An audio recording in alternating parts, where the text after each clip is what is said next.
이혼 소송을 하는 데 있어서 정말 뭐 어느 것 하나 중요하지 않은 게 없어요. 뭐 위자료면 위자료, 재산 분할, 그리고 미성년 자녀의 양육과 관련된 문제.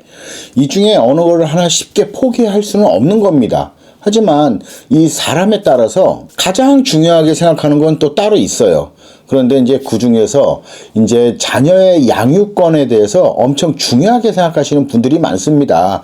어떤 분들은 그런 경우도 있어요.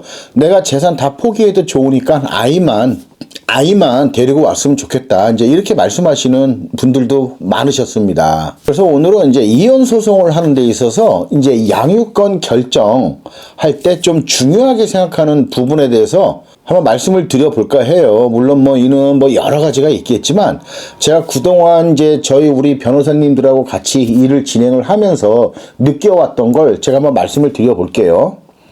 자, 이제 그러기 전에 일단 첫 번째로 이제 그런 생각을 많이 하십니다. 양육권은 아빠가 불리하다. 이렇게 생각을 하시는 분들이 많으세요. 그런데 이 말이 틀린 말은 아니에요. 특히 아이들이 어리면 어릴수록 이 엄마한테 유리한 건 사실이에요. 그런데 이게 무조건 엄마라서 유리한 거고 아빠라서 불리한 게 아니라 우리 생활 방식부터 이렇게 보잖아요. 그러면은 불리할 수밖에 없겠구나라는 생각이 들 때가 많습니다. 우선 이제 엄마들 중에서는 이제 전업주부들이 많으시잖아요. 그러면 거의 아이들은요, 이 엄마 옆에서 찰싹 붙어 있는 경우가 대부분입니다.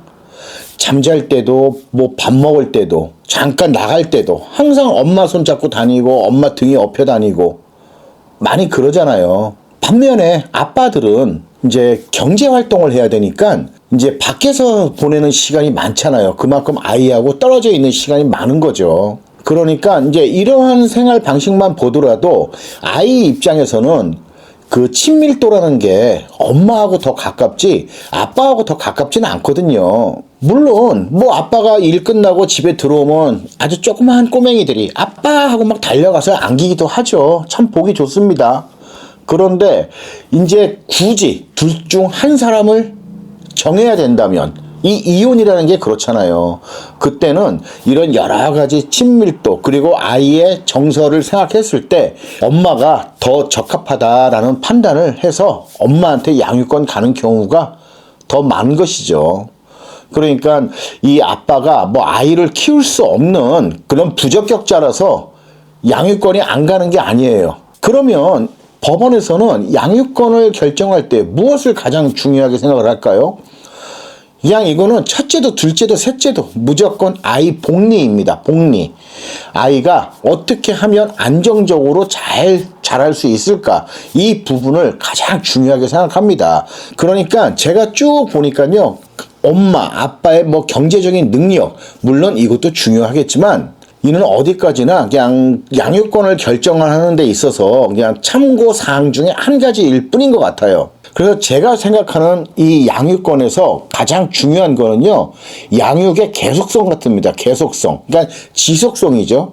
그러니까는 이제 이혼 소송을 시작을 하면서 누가 아이하고 같이 있는지, 이게 굉장히 중요한 것 같아요. 이제 대부분 이제 이혼 소송을 하게 되면 사이가 안 좋으니까 둘 중 한 사람이 집을 나가버립니다. 그런데 만약에 양육권을 원함에도 불구하고 그냥 애들을 집에 두고 혼자 나가버렸다. 그래서 이 이혼 소송이 끝나는 막 1년 동안 막 떨어져 있다. 이런 상황이라면 양육권에 상당히 불리한 것 같아요. 왜냐면 이제 이혼 소송을 시작하면서 대부분의 아이를 보호하고 있는 이 부모가 바로 양육권 사전처분 신청이라는 걸 합니다. 그러니까 언제 저 밖에 나가 있는 사람이 아이를 데리고 가버릴지 모르니까 임시로 판결이 나기까지 임시로 양육권자로 지정을 해달라라는 이제 그 양육권 사전처분 신청이라는 걸 해요. 그러면은 이제 법원 입장에서는 이 소송 과정에서 뭐 애를 서로 뺏기고 막 왔다 갔다 하고 우왕좌왕하고 하는 거 굉장히 싫어하거든요. 그래서 임시로 아이와 함께 살고 있는 부모에게 임시 양육권자로서의 권리를 주게 됩니다. 그리고 이 밖에 있는 부모한테 이제 면접 교섭이라는 것도 임시로 지정을 해줍니다.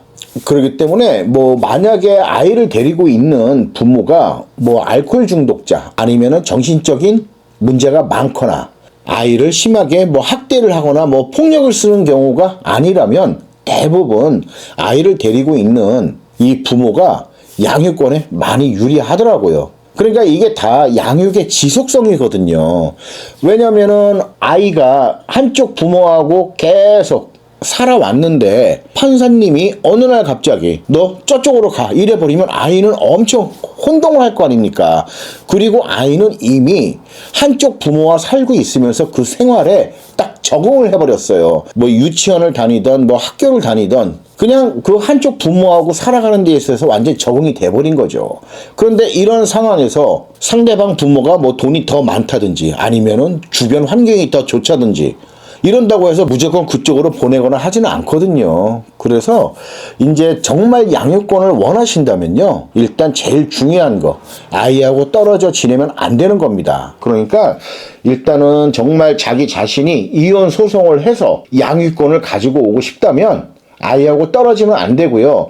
그 아이와의 관계, 그 계속성을 계속 유지를 하는 게 양육권을 갖고 오는 데 있어서 굉장히 유리합니다.